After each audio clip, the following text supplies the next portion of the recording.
like all the butter fell off it. You have to like butter the turkey. I was like, Mom, it's okay. I'm going to pick it up. We're going to wash it. We're going to start again. It's going to be fine. And like, you're going to put it in like a 375-degree oven. It's yeah, sanitize it's fine. itself. It's fine. I know. I'm living in a sitcom over here, y'all.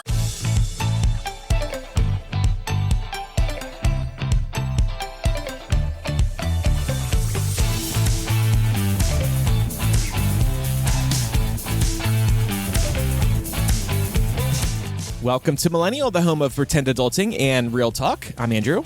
I'm Laura. And I'm Pamela. We have some news to kick off today's episode. The Millennial and Muggle the Millennial and Muggle Cast Overstock store are now open. Woo. So you can grab extras of our awesome patron gifts while supplies last, including the Millennial water bottle, the Millennial adulting planner, which covers you for 2 years, by the way, the 2020 t-shirt, which Laura is actually wearing tonight, and it's matching her hair, and many MuggleCast items as well. Once these are gone, they are gone, so please act fast. The URL is mugglemillennial.etsy.com. There also will be a link in the show notes, and we'll have some posts on social media coming soon. But yeah, we're very excited to get rid of some of this stuff because it's just taking up a lot of space at this point, and it's time to get it back out to the people. Let's help the listeners shop for a moment, though. The holiday season is coming. What would you two buy from the store if you had to pick one thing? Oh, that planner has honestly come in clutch for me. It's so good because the backs of the pages are blank in it. And I basically reserve that for note taking and to-do listing throughout my day. If anything comes up outside of the agenda, I've already written up for myself. So it's been a game changer for me.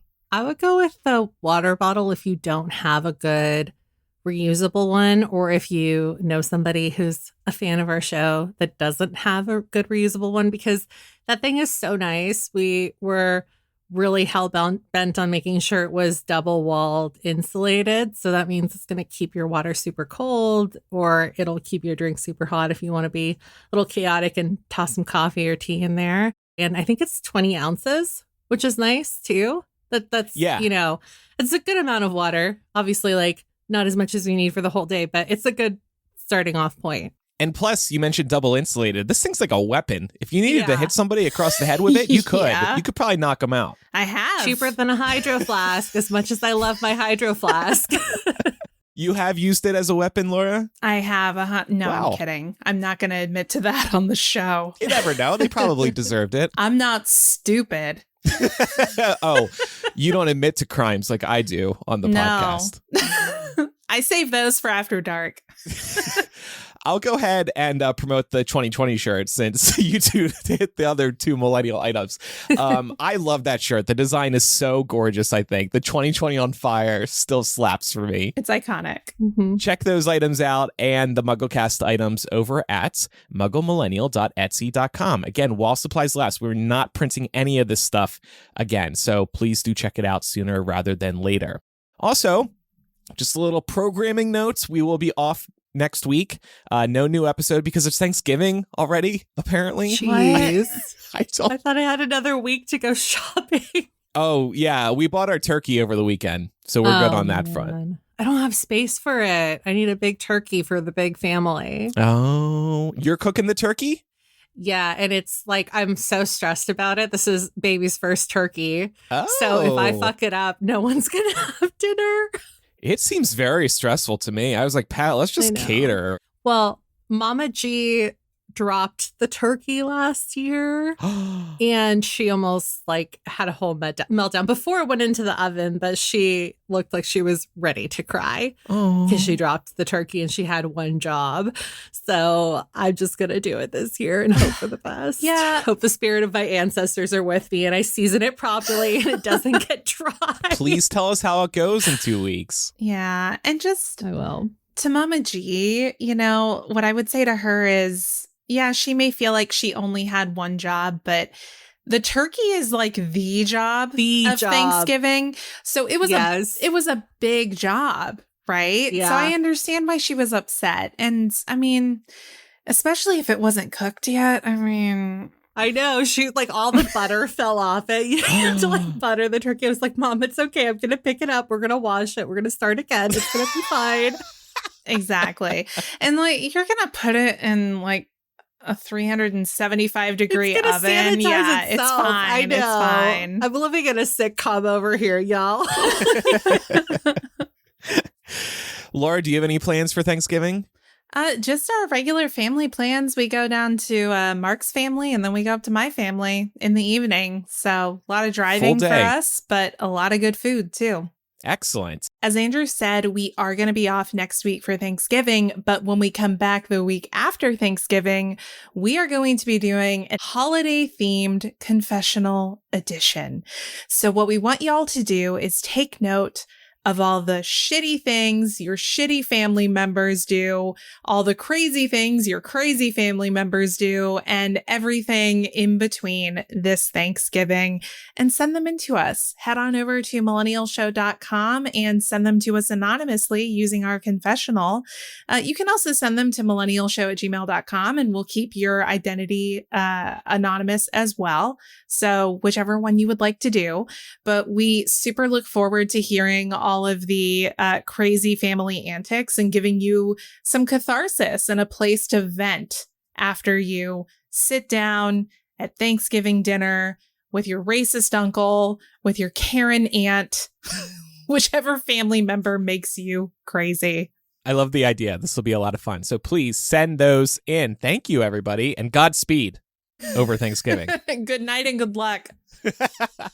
Well, actually, I'll just drop a little Thanksgiving fact in here really quickly. We're going to talk about inflation in a second, but the cost of Thanksgiving turkeys is actually down this year. I did notice that. I've been shopping around.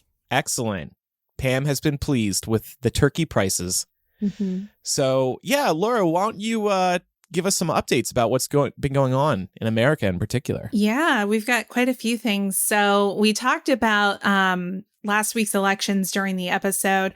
We didn't have full results from them yet, so we just wanted to revisit it. You've probably all seen it at this point, but we just want to take a moment to celebrate, get out the champagne for Ohio, because if you go to Ohio now, you have abortion, check. Legal weed, check. And I mean, honestly, that is the stuff of Republican nightmares. Honestly, I saw Rick Santorum making the rounds on the outlets. I forgot he existed, honestly. And I don't know who's decided he's a good spokesperson for the GOP, but he's not. But he was out there acting like we're all going to like go to fucking Cleveland or something, have Woodstock, get pregnant and like light up a doobie while we're getting our abortions. Like that is the perception that is at play here, and it's disturbing but hilarious. I did see him come out of the woodwork like you, and I saw him saying, what was Ohio thinking putting weed on the ballot, same ballot as abortion, because that's going to get the people to turn out, and they're also going to vote yes on abortion rights. So he was blaming the weed, basically, for what happened in Ohio. But no, we keep seeing time and time again that the people are saying yes to abortion rights. It's just been that simple. Which is what y'all wanted, right? Right. But also, like, I think Laura and I made this point before. The one thing that Republicans hate more than abortion is being told what to do. And that's what they've underestimated here, right? Like, Republicans want a lot of things, but they also don't want anybody policing their bodies. And that's what it comes down to. So for better or worse, however they're rationalizing it is just fine with us, obviously, if it means that women get to keep their rights to bodily autonomy. And to be honest, abortion and weed are two issues that actually have a lot of bipartisan support in this country. Vast majorities of Americans support the right to abortion and weed legalization. So these are two issues that I think you would find more progressive-minded people pro these issues, but they wouldn't be able to put them into effect if there weren't a significant chunk of independent and conservative voters getting on board too. So just remember that, y'all. Mm-hmm. Also, just wanted to say, related to last week's elections, Kentucky managed to hang on to their Democratic governor, which was kind of a surprise. It was not looking good. And Virginia Democrats took control of their state legislature. So congrats, Virginia. That's huge news for them because Virginia's governor had been leading a year-long campaign trying to prevent this exact thing from happening. And the funny thing about this was he encouraged state Republicans to not run on pro-Trump or Trumpian platforms because he was concerned, with good reason, that that would impact their ability to win the election. So they all ran on much more moderate platforms and they still lost anyway. So. Excellent. Yes. Also, we got to give Dark Brandon his moment when we're talking about inflation in the month of October. Like you alluded to, Andrew, inflation eased. It did. In the month of October. I love looking at these reports come out monthly, right? And it shows you exactly which categories are ticking up and down in terms of the monthly changes. So like what went down this month in price? I think this is interesting for people to know. Non-alcoholic beverages. Great news for Diet Coke girly Laura. New vehicles. Great news. And this is just a very small tick down, by the way, just 0.1% for both of these. Fuel oil, 0.8. Used cars and trucks, 0.8. Airline fares went down, 0.9. Physician services went down 1. 1 what? Percent. And then gasoline, 5% drop, which should be very exciting news for a lot of our listeners. And then all the other categories went up, but they weren't big jumps. There was nothing that went up 5%, like gasoline went down 5%, for example. The top of the list in terms of monthly changes, 1.9% increase in the price of tobacco and smoking products, which is probably good news. Yeah, I'm fine with that. I'm fine with that. So yeah, it's very nice to see, and it also leaves people optimistic that the Fed will not raise interest rates again soon. So more government news. I know y'all remember back in, what was it, late September, early October? It feels like it was just fucking yesterday, but the House of Representatives kind of kicked the can down the road on a government shutdown and got enough funding to get us through to about mid-November. Mid-November has come, and the new Speaker of the House, Mike Johnson, has managed to get a government funding bill passed. What's hilarious about this is a theme we've touched on a couple of times related to the House, but because the Republican majority is so narrow in the House, and because there are enough Republicans who are batshit crazy and want to tank their own agenda, the Speaker has to rely on Democratic votes to get anything passed, including this funding bill. So Democrats did cross party lines to make sure the government stays funded, which is good news. We don't have to have any more CNN countdown clocks to when the government shuts down until January, because that's only as far as this bill funds the government. So the House basically just kicked the can down the road a couple of months and we'll be back in January, so stay tuned. Mike Johnson got it done. This is what happens when you don't look at porn. You got time to keep the country open. For more on that, see last week's episode. And by the way, I did tell, I posted this on Patreon, but I was able to get a refund from Covenant Eyes. I shut down my accounts because it just was not working for me, unfortunately. Well, I'm sorry to hear that, Andrew. Your porn addiction lives on, I guess. Woe is me. I can think of somebody who's going to have a lot more time to watch porn now, and it's Joe Manchin, because he announced that he's not running for re-election. He is the Democratic West Virginia senator who has been a thorn in the side of the last couple of Democratic administrations, because he basically holds Democratic agendas hostage as, various members of the executive office try to get him to vote with his party. He won't be running for re-election because he's looking at next year's race and seeing that he's probably gonna lose if he tries to run. So he's going ahead and kind of getting ahead of that inevitable loss. But That means a couple of things. It means that Democrats will probably never see a West Virginia Democrat again, at least not anytime soon. And there are some who are concerned that Joe Manchin may be doing this to prepare himself for an independent presidential run in 2024, which I fucking hope he's not that stupid. Yeah, 2024 seems soon, too. And I know Joe Manchin, I feel like he's enemy number one for you. Like, you really hate this guy, Laura. I don't hate him. Oh. I don't hate him. I just despise his principles. With every fiber of your being. Yeah. Okay. Honestly. All right. Wow. It's very a positive take. So, congrats, Joe Manchin. He's talked about how he's going to go on a national tour to see if he can find enough support for voices in the middle. And he's already... Okay. You see what I'm saying? That is you see a what big I'm hint. saying? Yes. This motherfucker is going to try to run for president, and he better not do it next year, because then I will hate him. Right. Splitting up the vote, making a mess. I get it. Right. If they do that to Trump, I don't care. Don't do it to Biden, please. Yeah. America's hanging on by a thread. This is not the time. Kind of literally, so... Literally. But we do have some more good news for people in response to continued inflation. Although we are seeing things kind of leveling out, retirement savings accounts are going to see increases to the amount that you can contribute in 2024.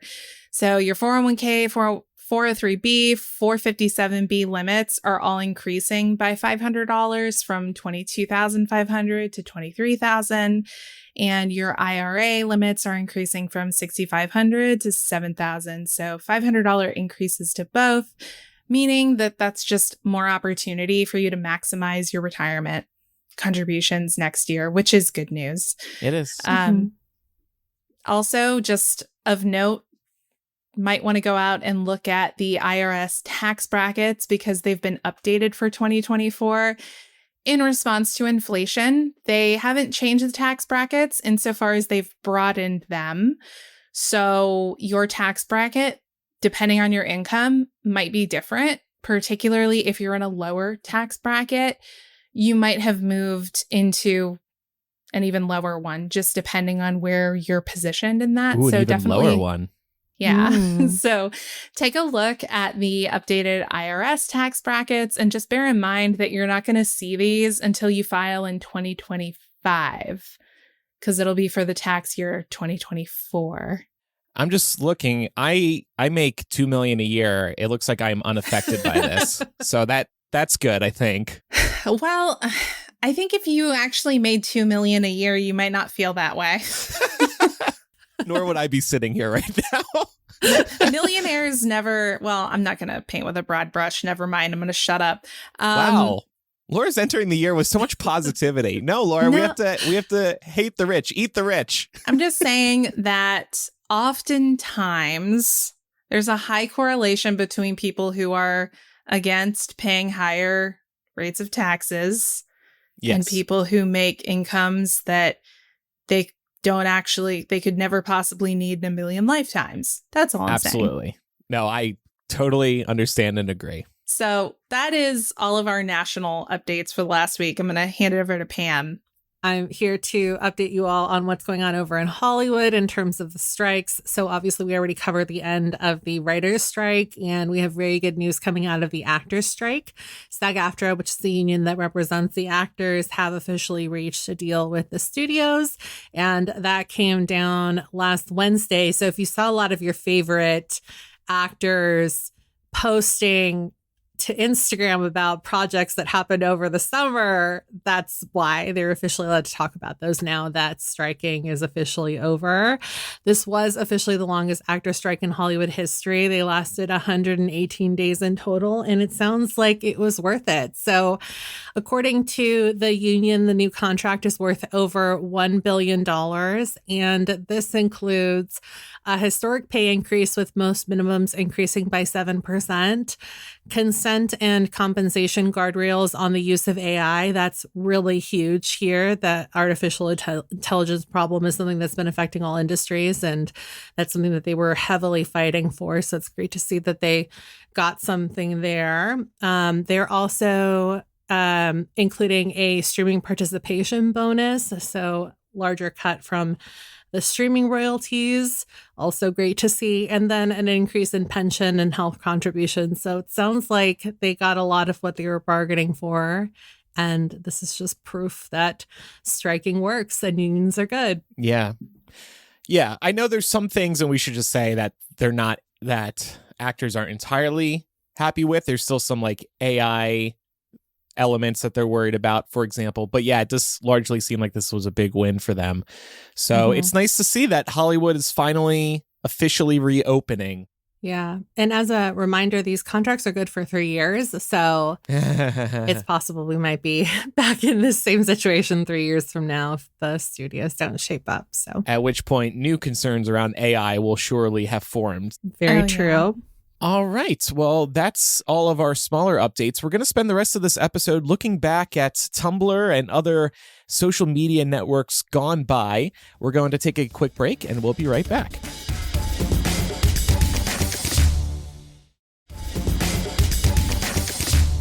So I saw some unfortunate news last week. Tumblr has told their teams that they will be downscaling, and this follows a few years of trying to turn things around and become the popular social media site so many people used to adore. Just to catch everybody up very briefly, Tumblr has had numerous owners over the last few years, with every acquisition slowly contributing to its eventual demise. It was initially sold in 2013 to Yahoo, who was then purchased by Verizon in 2017. Then in December 2018, Verizon stopped allowing porn on Tumblr, and traffic reportedly slipped by 30% in the following year. Tumblr was then sold to Automatic, who owns WordPress. And people love WordPress, good company, so it seems like that could be pretty good news. The removal of porn has been widely credited with the site's demise, but of course, people's social media usage just evolves over the years. New things pop up. Do you all remember when you stopped using Tumblr? I feel like in 2012 or so was around when I stopped using it. It wasn't the porn for me. It was just like, there's other social media networks I'm more into. I'll be honest, I never used Tumblr. Never, ever. Mm-mm. It's because there was no fuckyeahLauraT.tumblr.com. Yeah, you know what that is? That's true. I know about your fan page on Tumblr. Start one for me and I might check it out. No, please don't. I won't, because I don't look at Tumblr. But yeah, I just never really got into it. I was more of a Livejournal girly. And then when I grew out of Livejournal, I just never really sought another substitute for that kind of blogging format. So I never really got into Tumblr. Side note, wow. I just saw that you linked to Fuck Yeah, Andrew Sims, and the flower crown is so Tumblr 2012. I just noticed that too. Wow. It's like a relic from the past. And you know what? Fuck Yeah, Andrew Sims still gets some updates. Like, it's gotten 2 updates this year, including one just last month. Well, tell him to throw a little Fuck Yeah, Andrew Sims traffic our way on Millennial. I would love to know, whoever's running this, please tell me how many people follow this account still. To answer your question, I think I probably lasted a little longer than you. I want to say like maybe 2014, so not much later. But I do sporadically check Tumblr because specifically if there's like a new show or like a new kind of fandom that I'm into, I think what Tumblr still does very well is that it's still very much a watering hole for all fandoms. And I think that you could argue that a lot of that has trickled over onto Twitter and also onto TikTok. But in terms of like a contained space, Tumblr is still a great place to kind of check the temperature on any kind of fandom you might be interested in. And it's also a good place to like look to connect with other fans for shows that have been canceled or have been like long ended, because you're probably going to find a community of people that are still into that thing over on Tumblr. So I think that it still like serves a purpose. But if you're not like into fandom and pop culture, then it might not serve that purpose for you. You know, like it's a very specific, unique purpose. Yeah. What I have always loved about Tumblr is it has always felt like such a wholesome place. To your point about fandom, it's just, it feels cozy over on Tumblr. And people did actually try to rally behind it late last year when Elon bought Twitter. Do you two remember that? There was like a movement. Yeah, I do. Tumblr was like, everybody come back. I still feel like Tumblr is not for the faint of heart, though, because I think you called it wholesome. I feel like people that use Tumblr affectionately refer to it as a hell site. So that's like two very different. Whatever. Every social media site's a hell site. This is the least hellish of sites, I think. But yeah, I did actually log back into my Tumblr for the first time in forever when there was that movement last year to make it like the new Twitter, and nobody was on it, at least who I follow, so it really never took off. So I mentioned they're downsizing their staff and they're going to refocus on the core product. In a memo to staff titled "You Win or You Learn," Automatic CEO Matt Mullenweg said, after 600 plus person years effort put into Tumblr since the acquisition in 2019, we have not gotten the expected results from our effort, which was to have its revenue and usage above its peak periods. And the memo also just bluntly admitted that their attempts at growth have been unsuccessful. Mullenweg said, "It is better to have tried to summit the peak and failed than never to have tried at all." And so what's going to happen is staff is going to be moved to other departments. But for anybody who might be concerned about staffing changes, they said they will not be making any changes to the moderation teams, which of course is very important for safety. So I was wondering, has a website or social media network ever flopped and then made a comeback like Tumblr attempted to? I don't think I can think of one.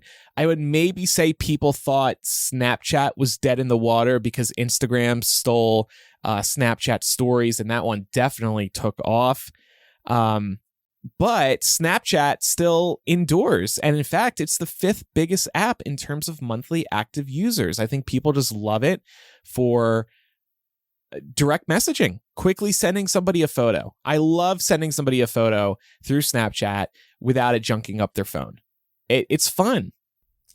Snapchat is one that I also never really got into. I don't know if maybe I'm dating myself as an elder millennial, but I feel like a lot of people on the slightly younger side were more into Snapchat for a more prolonged period than I ever was. I tried, but I couldn't change my habits to get into using it. I guess part of the issue with what you're saying is that I don't really think it replaced anything. I think it was in addition to. So if you couldn't get into Snapchat's features like the story and the direct photo messaging, if you had no reason to get into those, then I can see why you just didn't transfer from somewhere else. I honestly also feel like the reason Snapchat probably prevails is that it's way more low stakes to, like, if you're on online dating sites, to give someone your Snapchat information and talk through there than it might be to give them even your Instagram. Like, Instagram does feel a little bit more impersonal to some people, and that's great. But like, you know, Andrew and I are like public figures, for lack of a better word, on Instagram. I wouldn't necessarily like want to give someone my Instagram before I give them my phone number. But like, if I was still using Snapchat, I'd be like, yeah, sure, you can have my Snapchat because it's not linked to anything else. And I wonder if maybe that's why it still is going strong. Yeah, because on Snapchat, you really don't have a profile. You have a Bitmoji as your picture. You don't even have a bio, really. Yeah. You might have your age there, but that's about it. That's a great way to... You can send pictures, you can send video messages, and then it all just disappears. And you know if somebody takes a screenshot. So... Right.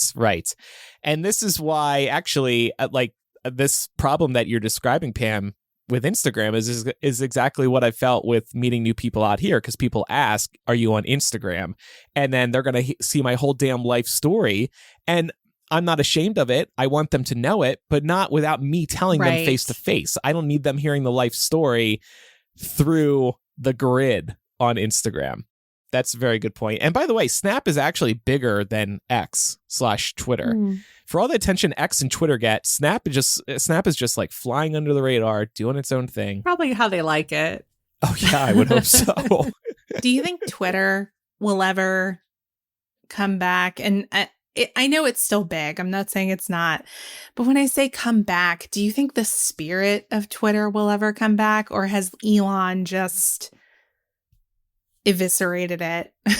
I feel like they're taking away everything like new that they've introduced that's new. Like Circles is gone. I can't believe they got rid of Circles. I know. That was the best feature they've rolled out in a while. Now they have like voice, like video calls on direct messaging. I don't want that. Just give me Circles back. And I don't even get what the point of getting rid of Circles is, because I would assume it's that less content is being posted publicly, so less content to put ads in between, you know, those kinds of reasons. But you can still just make another Twitter account, make it private, and then only add the people you want into it. So that's basically Twitter Circles. It's just a bigger pain in the ass, but that's how we were doing it before they introduced Twitter Circles. I have a private Twitter account that I was using to only communicate with friends. So that's what people are going to do. So, and I think to address the other points being raised right now, I think people are really trying to leave Twitter, but it's very hard to quit because so many people are still there. I really tried. I'm still checking Threads quite a bit, almost as much as I do Twitter, but I can't let go. There's too much good content on Twitter, unfortunately. Yeah. And the thing, I mean, like the engagement is so hit or miss on Threads. Yeah. The stupidest things get attention. I made like this stupid throwaway thread about Taylor Swift. And all of a sudden I had like all these notifications, like what's happening? Oh, it's Threads. Like something finally popped off. Wow. Okay. But like with Twitter, it's like you kind of like know what to expect as far as engagement. And I think that that's why people still go there, because they still have a built-in audience that's active. Right. Right. Right. You want to, for as much as people say they don't care about engagement, like you're shouting into the void because you want someone to shout back. Yeah. So you're going to go wherever they're shouting back. That's a good point. What was this post you made that was very popular? I was basically saying that Taylor Swift doing Hot Ones was like really funny to me because this girl literally admitted to like never having had a burrito up until a few years ago on her documentary on Netflix. And so like, I just think that like, she's not built for spice. That's funny. I don't know. That is I thought funny. it was funny, but I just didn't expect people to like find it, you know. Oh. I like literally like specifically put it on Threads because I thought it was dumb.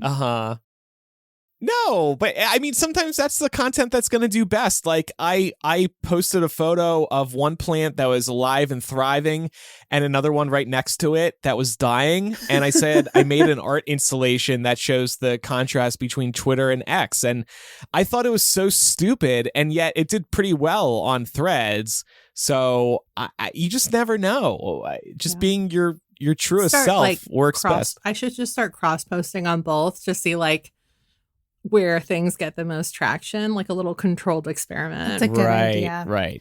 You know, I almost tweeted on election night last week. I didn't because I stopped caring pretty quickly. But when we got the news about Ohio, I almost went on Twitter and was like, well, I know where I'm going on vacation next.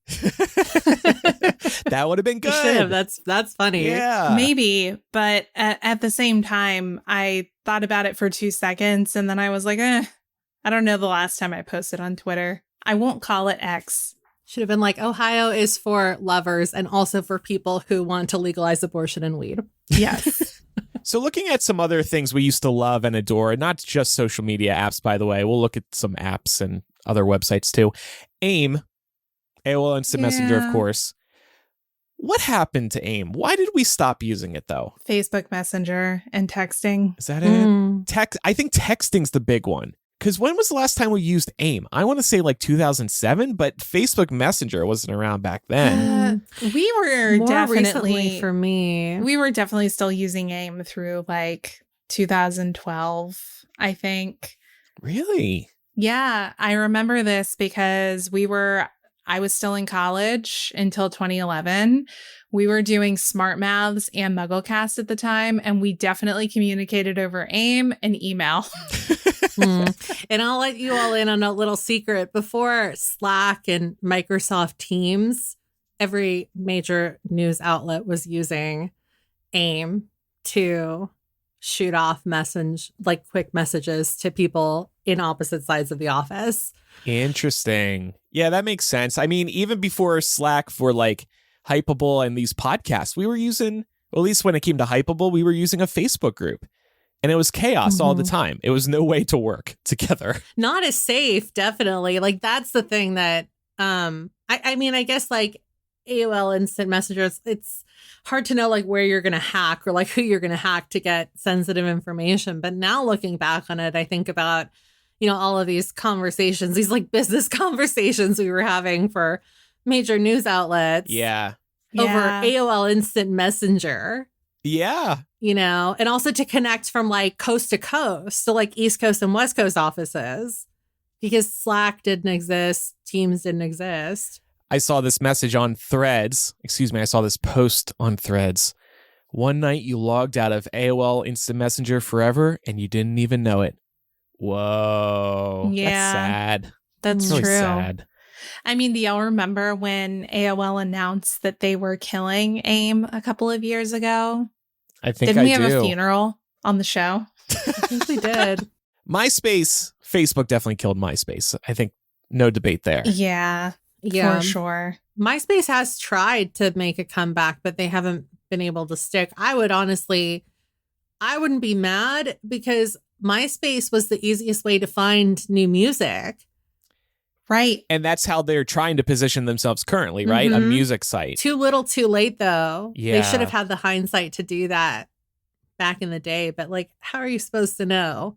Now, of course, easier said than done. But what if MySpace just became a streaming app, like another Spotify or something? That could be cool. So you're streaming all your music.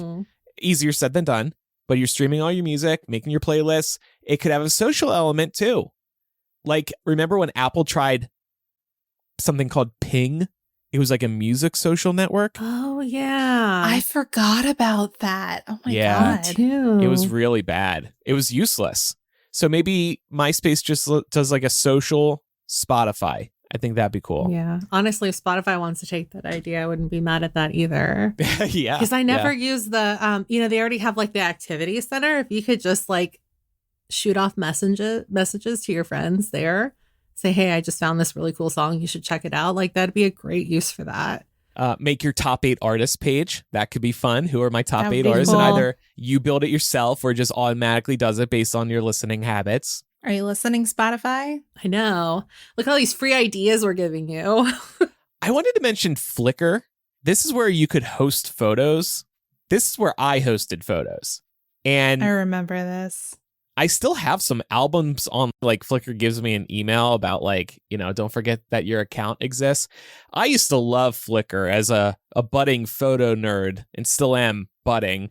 I just loved having a place to host your photos in high res. It just felt like revolutionary at the time because there really was no place to put high res photos, or at least not many. It's good for hosting if you wanted to like embed photos somewhere else too. Yes. Flickr. Laura, you do this next one because it's related. Tiny Pic, for anyone who doesn't remember this was actually a feature launched by PhotoBucket. Do y'all remember this? And it was essentially serving as a photo and video hosting service that would shorten your URL. So if you had a long ass PhotoBucket link, you could just pop that sucker into Tiny Pic and it would. Very important for Twitter. Yeah, it could give you a much shorter URL. Downside of it was it didn't host things indefinitely. So if you used it and you published it somewhere, the link would eventually die. But, it served its purpose. There for a good time, not a long time. Yep. Blogger. I had a couple of Blogger blogs, actually. And funnily enough, I just got an email from Blogger out of the blue today. I never get emails reminding me about my legacy blogs. And it said, this email has a legacy Blogger account that hasn't logged in since 2007. So I have not logged into my Blogger account since then. In 60 days, I will lose access to the account and the data will be permanently deleted unless migrated to Google. But do you see the links I have in here with my two blogs? Andrew Sims with a Z.com, and my subheader is I like computers. And then I'm blogging March 7th, 2005. Sims 2 University came out, but I'm waiting to either download it or let Becca buy it. I also decided she's not playing Sims 2 until she pays me. But it's just a lot of personal stuff. This is the kind of stuff I would have posted on Livejournal. Same.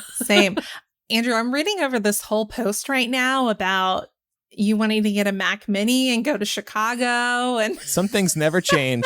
Some things never change. But I wrote in the Chicago one, the parents don't have any problem with me using my money to get a Mac Mini, but going to Chicago is totally absurd to them, so it's a definite no. This must have been for the Half-Blood Prince book party, I think, Laura, the MuggleNet Half-Blood Prince party? Probably. Yeah, and then, little did they know, a couple of short years later, you were going to become Harry Potter royalty and be jet-setting across the globe. So anyway, but you two used Livejournal? Oh, yeah. Yeah, but that was way before Blogger. That was early 2000s. Mm-hmm.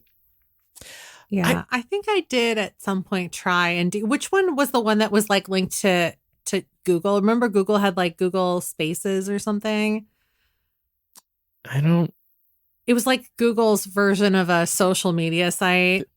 Oh, Google Plus? Google Plus, yeah. Whatever one was linked to Google Plus. I think I did also try doing some blogging, but it's hard to keep up.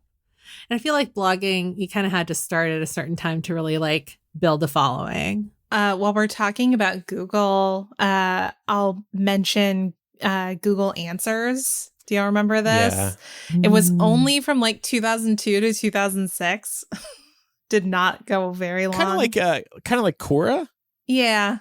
I think Google's just discovered their lane, Search. We can't figure out anything else. Search and email. And we'll just buy other things that are successful and make them part of the Google ecosystem. And by the way, our search results are trash. All you find are articles written by bots and people trying to make quick money off of SEO tactics. Vine holds a special place in my heart. Vine walked so TikTok could run. And I think in a lot of ways, Vine is actually better than TikTok. I love TikTok. Y'all know this. But Vine had this limit. It was 6 seconds. It was short form videos up to 6 seconds. So it required people to be clever. Really fucking clever if they wanted to go viral and trend. And there are still Vines to this day that get recycled on places like TikTok because they're so good. And you can also just go to YouTube or probably TikTok and just type in best of Vine. And there's all these great compilations. Yeah, Vine, the shortness of the videos did force, like you said, the creativity. And it just too often these days, it's all about now the social media platforms are all about longer videos. YouTube obviously has had a very high video runtime limit, but TikTok keeps increasing theirs. Instagram Reels is increasing theirs because they want to increase watch time.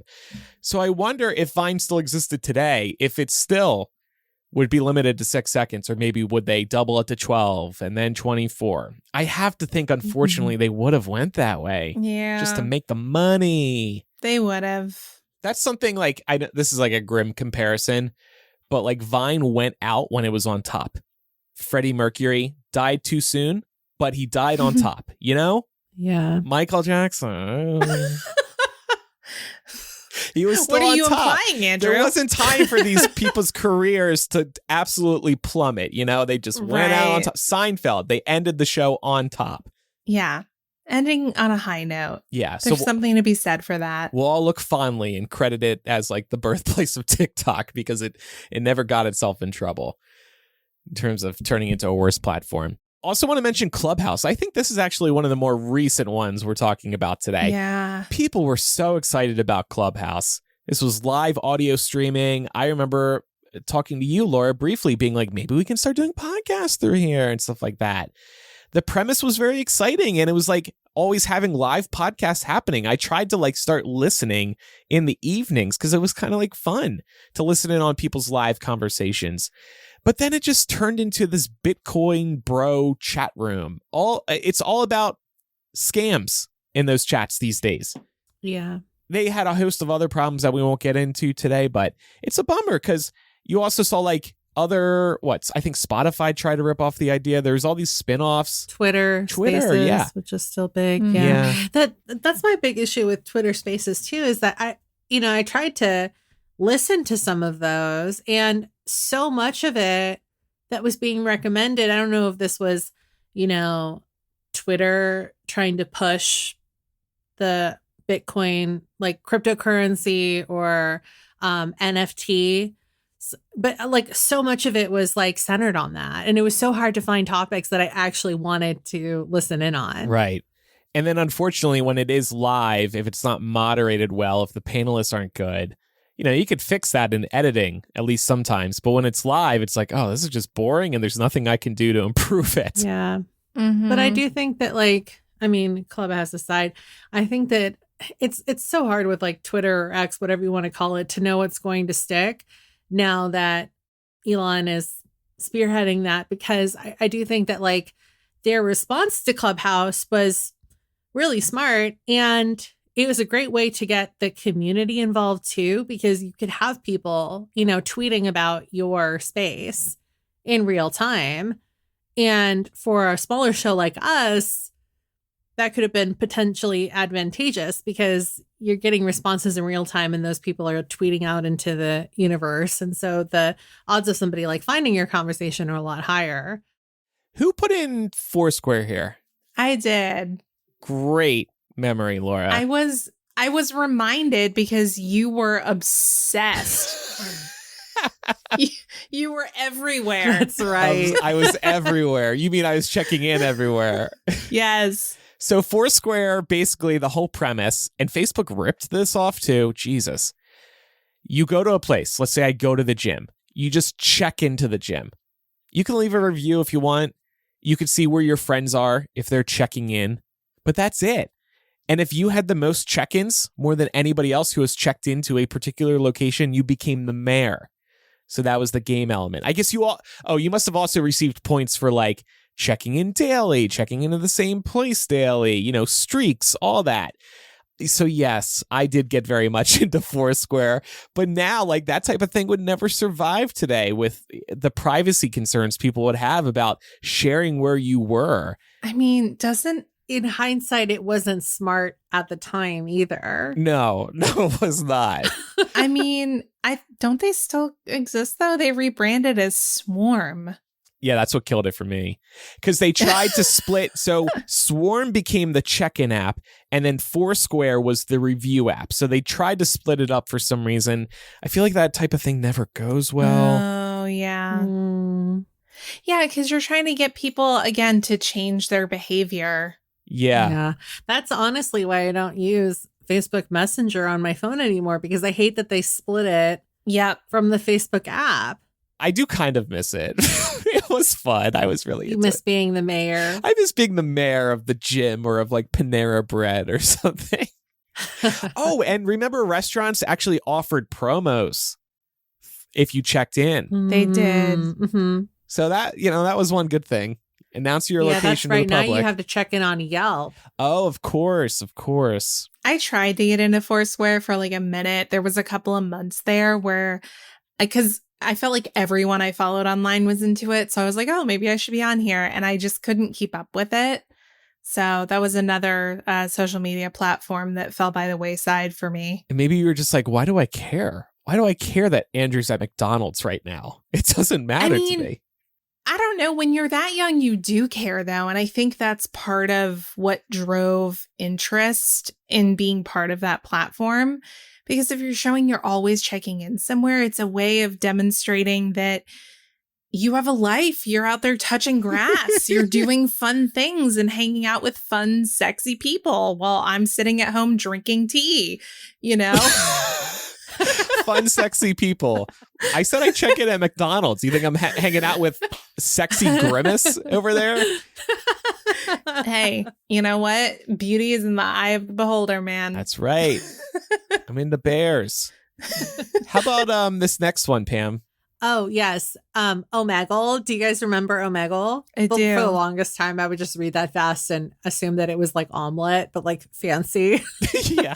omelet. So for anyone that doesn't know, Omegle was this like chat room that was randomized. So you could insert a topic that you were interested in, and then it would just pair you randomly with somebody else that was also interested in that thing. Oh. Omegle actually recently shut down just last week, and they did so because of this lawsuit that was brought forth by somebody who experienced a very similar occurrence that a lot of people did. They basically were talking about how they were like sexually abused on this app because it wasn't uncommon to log into Omegle and then just like be paired with somebody that was, you know, trying to show you their penis or something, for example. But this case is a little bit more extensive than that. And so it's a $22 million lawsuit that's been going on for 2 years. They just settled. And after that, they decided to shut down. Michelle in the Discord is saying, and chat roulette. We actually were talking about the similarities there. Chat roulette is actually still going strong. And they both launched in 2009, but just months apart from each other. So it's interesting that chat roulette hasn't faced similar consequences because there's been, you know, similar issues with regards to that as well. Yes. Chat roulette, I don't recognize it anymore, though. I don't know what I'm doing.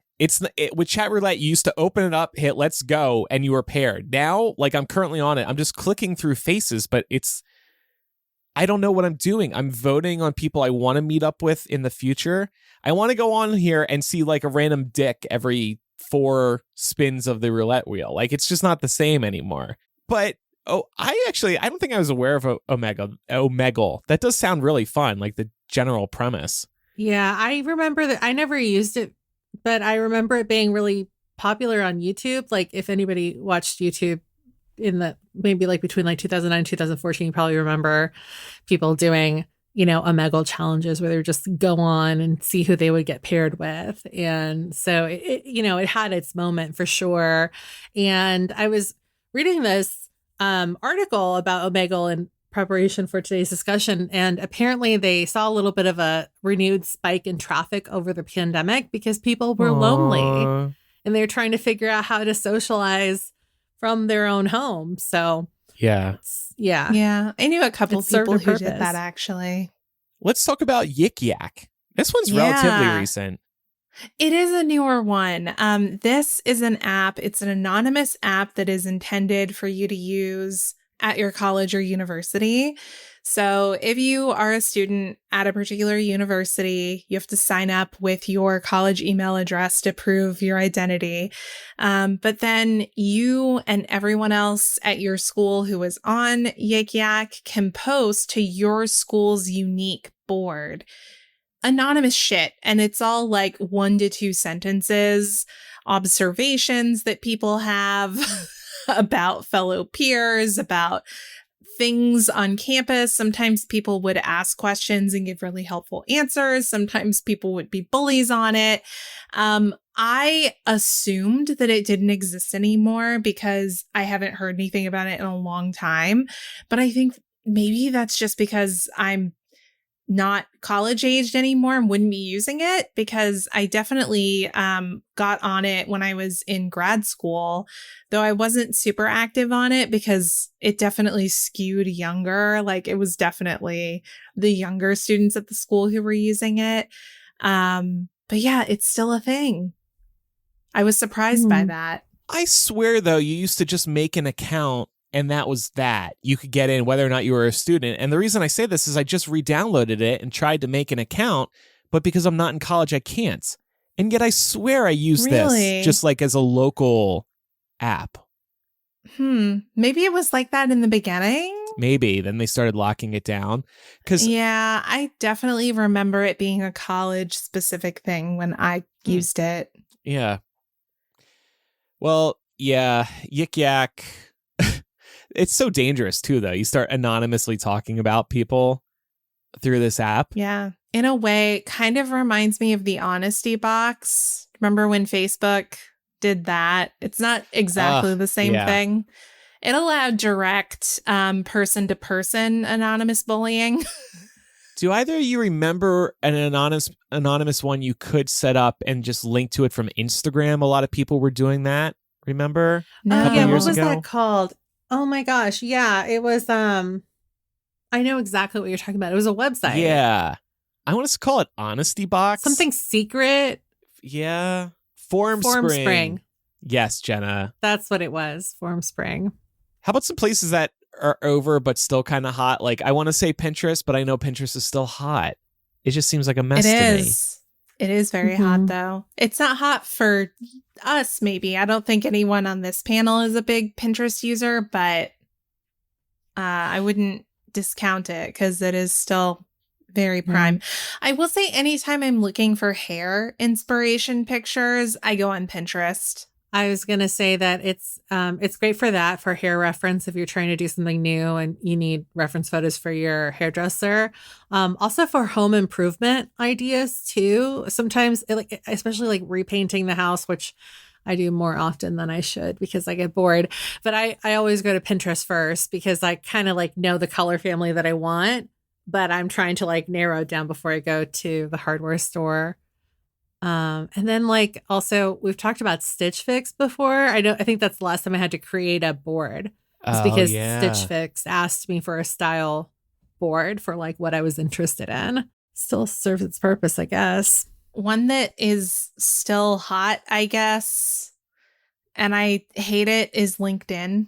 I hate it too. I hate LinkedIn so much. I would maybe be indifferent if like the amount of emails they send. Yes. The amount of spam I get from LinkedIn.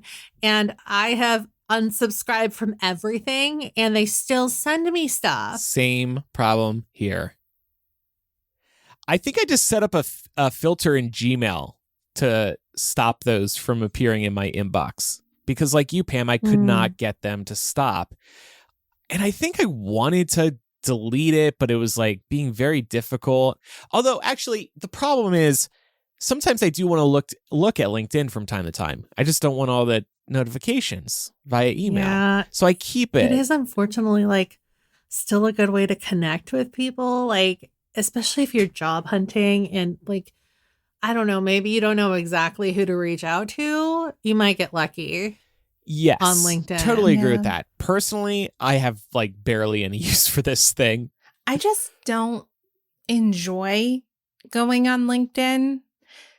And I don't know, maybe it's just because of when this age, oh my God, it's because when this age grew up, our age group, you know, but like we go to social media to unwind, to escape, to be social, not to work. Yes.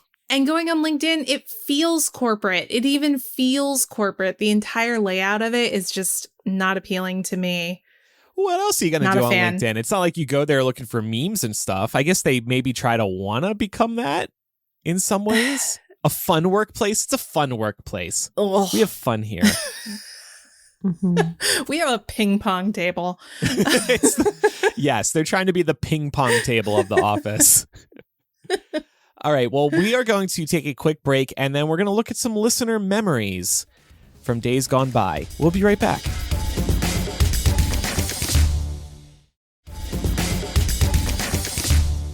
Okay, so let's look at some from listeners who chimed in via the Patreon chats, which we've been loving, by the way. That live chat is a lot of fun in the Patreon app. Megan said, I really liked message boards in general as a tool, my go-to for almost a decade, and now I can't remember the last time I visited one. Either of you still use a message board?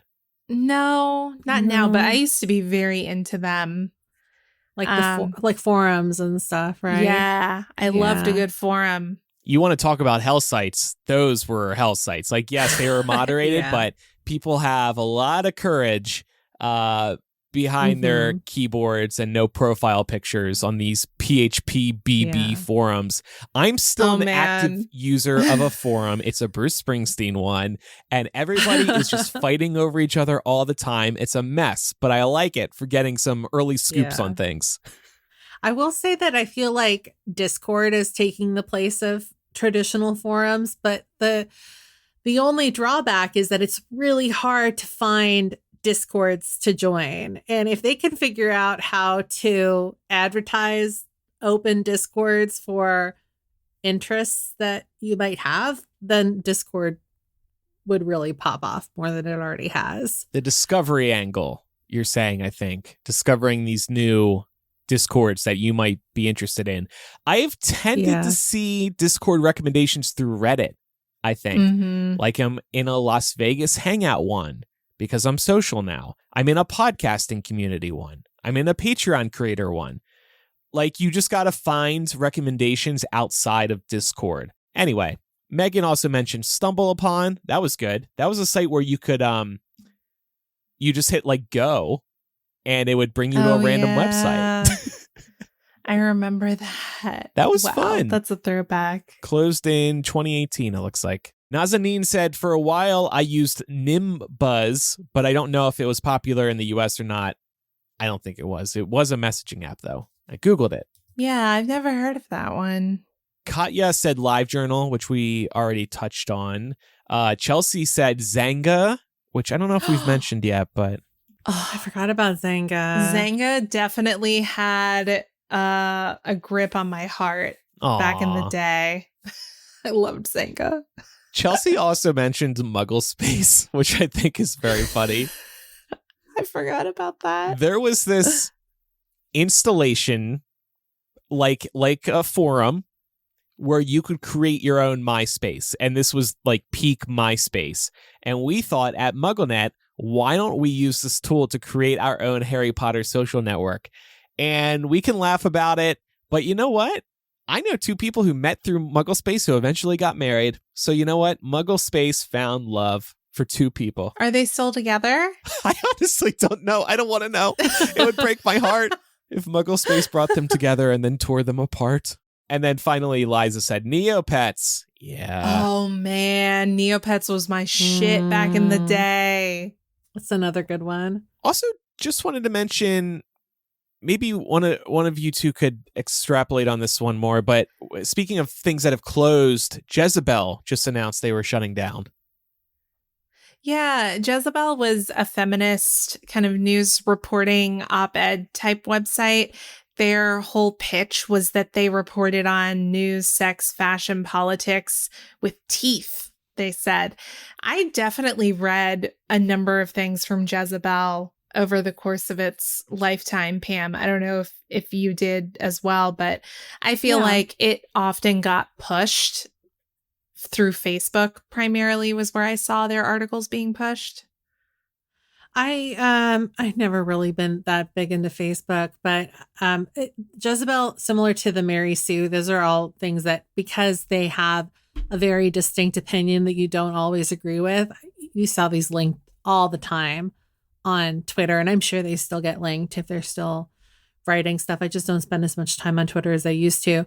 But to your point, I definitely read a fair few articles from Jezebel. Didn't always agree, but I appreciated the point of view. And it's too bad. It's sad when you see any site close down, especially if they're doing, feature writing.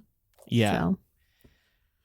And on issues surrounding women's rights, it's like not a particularly great look for Geo Media, who owns this site and owns many other pretty big sites, the AV Club, Gizmodo, Deadspin, Kotaku, The Root, The Onion. I mean, a lot of like iconic websites that have been around for... These are all also sites with distinct voices. Yes. And it's sad, again, to see those voices go. Yeah, absolutely. Well, that is too bad. And rotten.com, this one's listed here. I had not used this. Yeah, Does anyone remember this? So Rotten.com, I think of this as like a precursor to 4chan. It lived from 1996 to 2012, and it was essentially photos, videos, descriptions, any other kind of media you can imagine representing the most horrific, ungodly shit. Oftentimes, Rotten.com would include like sometimes autopsy photos of dead famous people, which was really gross, but they also had photos and videos of lewd sex acts and other kinds of disgusting things to be putting on the internet. It was pretty gross, and I feel like it was just 1990s 4chan. Yeah. This also reminds me of Fark.com. I used to love Fark.com. It was a news aggregator. It's still online. It still looks like it's operating in the year 2002. Like, very little has changed here, I see, but they are updating it. And it's just like interesting articles they find from around the web every day. And they're labeled by different categories. Last but not least, this isn't social media or like web publishing, but wanted to mention that mint.com is shutting down. And the reason I wanted to call this out is twofold. A, mint.com is a budgeting site and it's free. And basically what happens is you connect all of your bank accounts and it's easier to track your spending and your income, and it just puts it all in one place. So if you have like different credit cards, different banks, it's nice to consolidate it all so it's easier to see how you are spending. Now it's shutting down. So the second reason I bring this up is because in the weeks ahead, we are going to have a chat about budgeting app alternatives. I've been playing around with a couple and we'll see what we use here and if we have any other recommendations. Mint was great because it was free. So that is too bad. That's our look back at the internet. I miss you, old internet. I miss you, Fark.com. It was a different world. Hey, you know an old site that's been around for a while and still doing great, and it just got better in the last couple weeks? Etsy. We have our Muggle Millennial Etsy store, mugglemillennial.etsy.com. While supplies last, you could pick up all kinds of items from the MuggleCast and Millennial Patreons that we have extra inventory of. So supplies are limited. They really are. I know that sounds salesy, but it's true. Once these are gone, they are gone. And that's one way to support us. Another way is by signing up for our Patreon or pledging or subscribing via Apple Podcasts, and you get After Dark every week. Pam, what's coming up in After Dark? We're going to be talking about gossip, which everybody loves a little bit of gossip. But specifically, we're going to be talking about how TikTok is changing the gossiping landscape. So we're going to inject a little bit of social trend news into the conversation and then talk about if we've ever been caught gossiping ourselves and what about and what the ramifications of that was. Okay. It's going to bring me back to my time as an Uber driver, hearing all the gossip and really enjoying hearing all of it. After Dark is part of Mega Millennial, and that is the main show, ad-free, with After Dark attached to the end. If you're a Spotify user and you want Mega Millennial, you can tap into the show and then click the Patreon banner, and you'll be able to access the Patreon audio benefits like Mega Millennial right within Spotify. You can also leave comments on each episode, by the way, within Spotify, and we do read those, so keep them coming. If you want to support us outside of Patreon, again, we've got the Apple Podcast subscription, and whether you support us on Apple or Patreon, free trials are available, and there's an annual subscription to save you money. All right, well, it's time for recommendations. What do you got, Laura? I wanted to make a very seasonal recommendation here. If you haven't yet, please go and get your flu shot and your COVID booster if you are able to do so. I just got my flu shot yesterday, and I can confirm this year's flu shot feels pretty mild. I feel like last year's gave me a little bit more of a headache than this one did. So okay, a good review. I haven't done my flu shot yet. I need to get on that. I did mine last month, both the booster and the flu. Nice. Double jab. I want to recommend pointsyeah.com. This is another Reddit discovery of mine. So this site lets you find the best way to book air travel with your credit card points. So it does this in part by showing you where to transfer your credit card points to maximize their value. So for example, if you use a Chase credit card and then you would be using their Ultimate Rewards program, that might be the cheapest place to book your flight. However, PointsYeah will tell you if it's not and say, hey, if you transfer your Chase Ultimate Rewards points to, say, Virgin Atlantic, you're going to get much more value with those points over on Virgin Atlantic. So really, it does all that comparison shopping for you and gives you the best path to using those points to maximize what they are worth. I came across the site because I'm potentially doing a trip over to England in the next year or two. And so I was looking for a cheap way to do it. And this site was recommended on Reddit. So I checked it out and I was really seeing some good deals with points. So I was very impressed. PointsYeah, YEAH.com. And I wanted to recommend the animated series Avatar: The Last Airbender, specifically because Netflix released the first trailer for their live action adaptation of this series just last week. I think like anybody that's a fan of the original, like I'm cautiously optimistic because they've messed up live action adaptations of this property in the past, but the trailer looks so good and really all of the visuals coming out of this look super good. And I'm calling it right now. This is going to be event television. So if you all want to get in on this, then you should take this as a sign to watch the animated series. The sequel, Legend of Korra, is also on Netflix right now too. So you can very easily binge both. They're super short episodes, like 25-minute episodes, and there's only 3 seasons of Avatar, so you can get through this super quick. It is like a little bit childish in the beginning, I would say, because you have to remember that this originally aired on Nickelodeon, right? So it is meant for kids, but the series goes so deep and the character development is so good. So you should definitely check this out if you haven't. And if it's been a while since you rewatched it, I just binged it all over the weekend and it still holds up. So it's a good time to return to the series and get prepped for the live action adaptation, which drops on Netflix on February 22nd, 2024. So just a few months away. I'm excited. You both are excited. And for anybody who just does not know this show, it's not to be confused with the James Cameron Avatar, just for the record. It's so different. Completely different thing. All right. Make sure you're following the show in your favorite podcast app so you never miss an episode, and leave us a review in Apple Podcasts or Spotify. And if you use Spotify to listen to music, we would also recommend using it to listen to podcasts. Just consolidate, a word I've been using a lot today. If you have any feedback about today's episode, you can email millennialshow@gmail.com, or you can use the contact form or anonymous confessional on millennialshow.com. We're all over in our opinion, the best social media networks, maybe except for Facebook. Millennial Show on Instagram, Twitter, Facebook, and Threads. And then over on TikTok, we're Millennial Pod. After Dark starts in a moment for patrons and Apple Podcast subscribers. Thanks, everybody, for listening. I'm Andrew. I'm Laura. And I'm Pamela. Bye, everybody. Bye.